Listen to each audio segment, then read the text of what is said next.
From the throne of Olympus, a challenge rings out. A god king, a wielder of lightning and divine magic, declares that no being mortal or alien should hold more power than the gods themselves. But from the stars came a hero who has stared down tyrants and saved entire worlds, a man of steel who bows to no one. So what happens when a Kryptonian who can move planets clashes with gods who command reality itself? Can sheer physical power overcome ancient, reality-bending magic? This is Superman versus the ancient gods, a what-if battle for the ages, and it's going to shake the foundations of everything we know.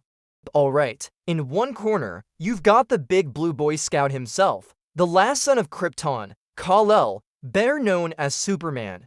His powers are the stuff of modern myths, soaking up the rays of Earth's yellow sun. His Kryptonian cells give him a laundry list of abilities that are frankly off the charts. His strength is legendary. He has been shown doing things like bench pressing the weight of the Earth for days and moving moons. His speed lets him cross vast interstellar distances, pushing the limits of light speed.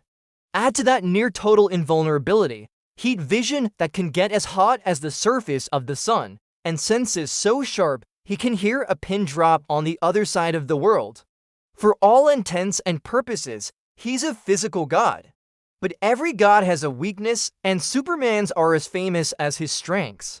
Of course, there's kryptonite, the radioactive fragments of his homeworld. But for this particular throwdown, his real issue is magic. Now, let's be clear, it's not that he's weak to magic like he is to kryptonite. It's that his natural invulnerability, the very thing that lets him laugh off bullets and bombs, does absolutely nothing to protect him from supernatural forces. A magic blade will cut him, and a magic spell will affect him just as much as it would a regular person. And in the other corner, we have the originals, the archetypes of power. For this crossover clash, we're pulling from two pantheons. From the world of DC, we have Zeus, king of Olympus. He's not just strong, he's the living embodiment of divine authority. His control over storms is absolute, and his lightning bolts aren't just electricity. They're weapons of pure divine magic capable of striking down the mightiest foes, and he has even gone toe-to-toe with beings like Darkseid. Then, from the Marvel Universe, we bring in Odin, the Allfather of Asgard. Like Zeus, he's a Sky Father, a king, and a master of magic so profound it's hard to even wrap your head around it. His ultimate weapon is the Odin Force, a nearly limitless well of cosmic and mystical energy. With it, he can do things like manipulate matter and energy on a galactic scale, stop time, and project blasts that can shatter worlds. He's a warrior, a sage, and a brilliant tactician who has lived for millennia, so the stage is set. It's the ultimate physical powerhouse versus beings who treat the laws of physics like a rough draft. The fight doesn't kick off with a punch, but with a proclamation. From their thrones, Zeus and Odin see the Man of Steel as an imbalance of mortal being with unchecked power who answers to no divine authority. They summon this upstart god to present himself and bend the knee. Superman, ever the diplomat, shows up with caution, not aggression. He hovers before Olympus and Asgard, which have merged into one shimmering, impossible citadel. He's thinking of this as a meeting of equals. That's his first mistake. Zeus makes the first move. It's not a physical attack, but a simple exertion of his will. The air around Superman grows thick and heavy, as if the sky itself is pressing down on him. Superman's strength handles the physical weight easily, but he feels something else, a magical, spiritual pressure he can't just power through. Odin's approach is more subtle. He doesn't attack Superman, but his power source. With a simple gesture, the nourishing yellow sunlight starts to feel distant, filtered through a magical haze. Superman feels a tiny, almost unnoticeable drain on his massive reserves. He responds the only way he knows how: speed and power. He rockets forward, a red and blue blur aiming to shatter their defenses with pure force. It's like trying to punch a hurricane. Zeus dissolves into a bolt of lightning, reappearing on his throne with a laugh.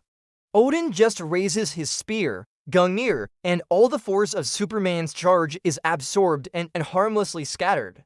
Round 1 goes to the gods. They just made it clear. This fight won to be won by playing by the rules of physics. Realizing that brute force isn't going to cut it, Superman switches tactics. He unleashes his heat vision, not as a sledgehammer, but as a scalpel, trying to superheat the gods' thrones to force them to react on his terms.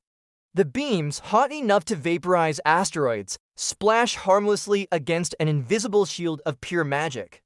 Zeus rises, his eyes crackling with power. "You wield the fire of a star, child," his voice booms. "I command the heavens from which stars are born." He hurls a lightning bolt forged from Ra, divine magic. It hits Superman square in the chest. For the first time, he feels real, searing pain. He's thrown backward, his suit scorched, his famous invulnerability completely bypassed. As Superman recovers, Odin joins the fight. He doesn't just throw energy, he weaves a spell. He whispers ancient runes, and Superman's mind is flooded with horrifying visions of his greatest fears. He knows they aren't real, but the magic is potent, forcing him to fight a war on two fronts, a physical and magical assault outside, and a psychological one inside. Furious at the mind games, Superman unleashes a torrent of power, a massive blast of heat vision combined with a thunderclap that shakes the citadel to its foundations. He gets their attention. For a second, the gods are forced to combine their power to shield themselves from the raw, untamed fury of a cornered Kryptonian. It's a small victory, but a costly one, burning through his solar reserves even faster. This is where the fight turns for good. The constant magical assault, the direct hits from Zeus's lightning, and Odin's quiet siphoning of his solar energy have taken their toll. Superman is still incredibly powerful, but he's hurt and exhausted in a way he's never been before. Sensing his opening, Odin unleashes the full might of the Odin Force. He doesn't just attack Superman, he attacks reality itself. The space around Superman warps, gravity flips, then multiplies 1,000 times over. Time stutters, slowing his every move to a crawl while the gods move freely. He's like a fly trapped in amber. While Superman strains against Odin's cosmic grip, Zeus delivers the final blow. He doesn't just throw a bolt of lightning, he becomes the storm. Swelling to the size of a mountain, his hand, made of pure, thundering energy, descends on the trapped Kryptonian. It's not a punch, it's an act of divine judgment. The impact is absolute. Superman's body, already weakened and under assault from forces he can't defend against, is simply overwhelmed. There's no explosion, just a deafening silence as the God King's power washes over him, extinguishing the fire in his eyes and leaving him defeated, adrift in the void. Superman's incredible power is simply the wrong tool for this job. He brought the universe's Midas sword to a war of spells. While Superman can shatter planets, these gods can rewrite the laws that hold planets together. His lack of magical defense isn't just a small gap in his armor. It's a fundamental disadvantage against beings literally made of magic. But the aftermath isn't about destruction. Their point made, the gods restore reality. They return Superman to Earth, unconscious but alive. He awakens under the familiar yellow sun, his power slowly returning, but with a new, humbling awareness of his own limits. He's learned that some forces in the universe simply can't be punched. For the gods, it's a simple restoration of the old order. They return to their thrones, having reminded the cosmos that long before there were heroes, there were gods. And while Superman may have earned their respect for his unbreakable will, he was ultimately a king among mortals standing before the creators of immortality itself. But to just end it, there would be missing the bigger picture. This clash is more than just a fight, it's symbolic. In our modern mythology of superheroes, Superman is a kind of Zeus. He's the leader, the symbol of ultimate power and authority in the Justice League. He's the classic hero, a figure whose story leaving a doomed home, being raised by humble parents, and rising to save humanity echoes the great myths of old.